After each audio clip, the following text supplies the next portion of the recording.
Never could have made it. Never could have made it without you.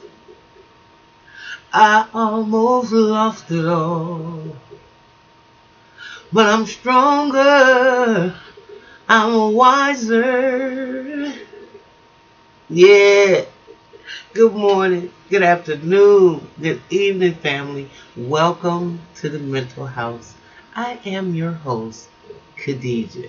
That's a little bit of piece of Marvin Sapp, wasn't it? From Commission. But uh, uh, let's let me tell y'all something. I'm a little happy. Let me calm down. A little excited. But today is my second year anniversary. Yes, for my breakup and destruction of my toxic relationship. Um, it's the second year anniversary. It has been a journey. It has been a journey, a journey through loneliness, a journey through pain, a journey through um, denial, and then acceptance. So, first, let me encourage each and every one of you who are in the beginning stages or who are in the throes of a breakup with a high conflict individual, a toxic individual. First of all, I want to wish you peace.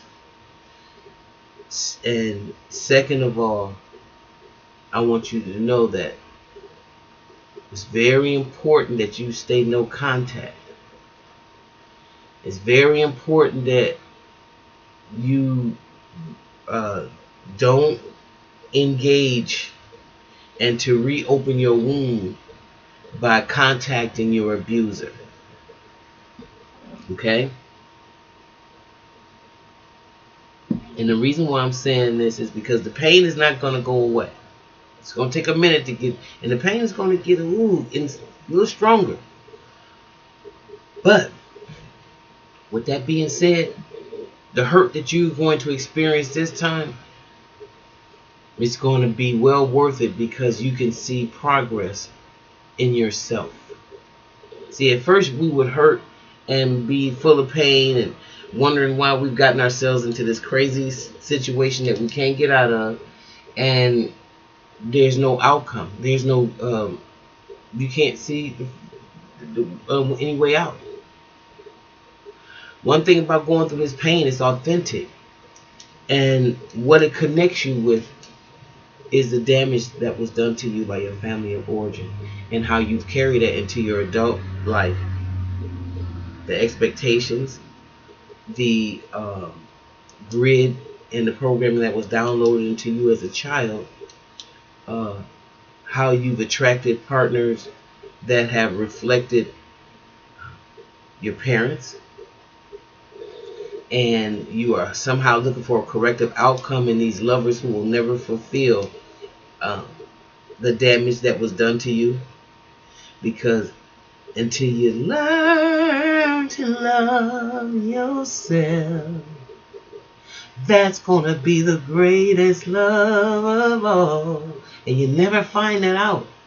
You never find it out until you put into a situation where you really have to deal with that concept, deal with that truth. Because most of us, when we get hurt, the first thing we do is we look outward. You hear a lot of people even tell you, I think some of the most destructive advice you can give a person is, oh, just go jump on somebody else. If you just broke up with a relationship, start a new one. That's, to me, in my opinion, the absolute worst thing to do. Because a lot of us are going to find out these relationships that we've engaged ourselves in are a direct reflection of our families of origin. And the corrective outcome that we are looking for in our lovers is the same acceptance and the um, outcome that we wanted to have with our parents. And it's more specifically, if you're a daughter, especially your mother. Okay? So when you've been rejected by these people, or made to not feel love unconditionally, and to have been made to feel invisible around the people that you admire and cherish and honor so much as a child, then once you become an adult child, you are going to match up grid wise with that same type of energy. Okay? So you, once you kind of come to that understanding, you can't be mad at your ex partners. You can probably be mad at the manipulating little, things like that, but you have to come back to yourself. And if you're willing to do the self work, you know what you're going to find out? That both of you guys were sick, and because of your sicknesses, you attracted one another to each other.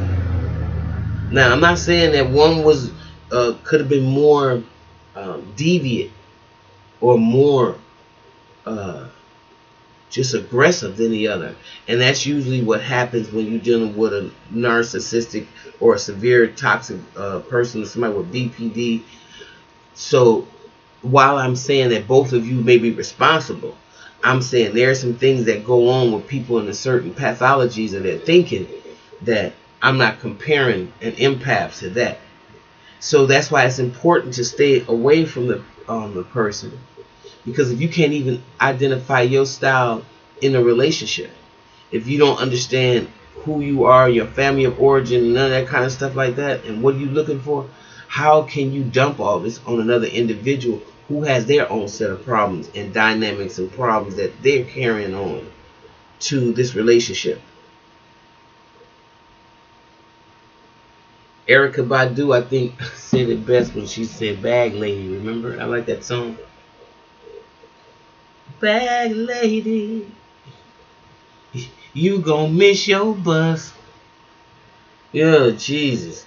Because you got too much stuff. Woo. So, to dump it in the mental health, to dump it with your therapist, to dump it in some place that's a safe spot, it's good for you, but you gotta dump it, because if it festers, it's gonna implode and then it's gonna explode. And I experienced a lot of that in my days of dealing with what was happening to me. I didn't know, because I had no clue about narcissism, BPD, none of this stuff. I had no clue to what I was dealing with on a personal level until my late 40s. Okay? So, when you know that something is crazy, when this is the first time you've been inundated with this information about narcissism, and you're almost a half a century years old, do you continue to stay in the abuse, or do you let it go no matter what age? Because as you get older, of course you get a little bit more phobias to yourself. Nobody wants to start in a relationship when they get in their 50s. Hell, a lot of us even feel insecure about thinking that we can even start a relationship. It's like, who's going to want us at that particular age? And, you know, I can't get back out in this dating scene, and whatever it is that you feel insecure about, it's all going to show up. But I would rather deal with that than to deal with someone who is actually mistreating me. And I'm taking it because I'm thinking that this is going to make the relationship stronger, when in fact what it's doing is it's killing me internally. So for my 2-year anniversary from this toxicity, I just thought about the things that were happening positive to me since that. I mean, I had high blood pressure in this relationship. I had gained over 50 pounds and something in this relationship, that I'm now taking a conscious effort to work and get off. Rome wasn't built in a day. I developed digestive problems because of the relationship. And it's amazing that when the relationship ended, a year later, I don't have to take the blood pressure medicine, and my blood pressure has been stabilized. I talked with an individual, and he said that he was in a relationship with a BPD, and to the point where this guy had started developing the symptoms of Tourette. Can you believe that? This woman had damn near fried his brain. And the minute he got out of the relationship with her, um, and it's been, he said, 18 months. I think he said he's a little less than me. He hasn't had any of those symptoms at all. Okay. It's amazing what the body will do.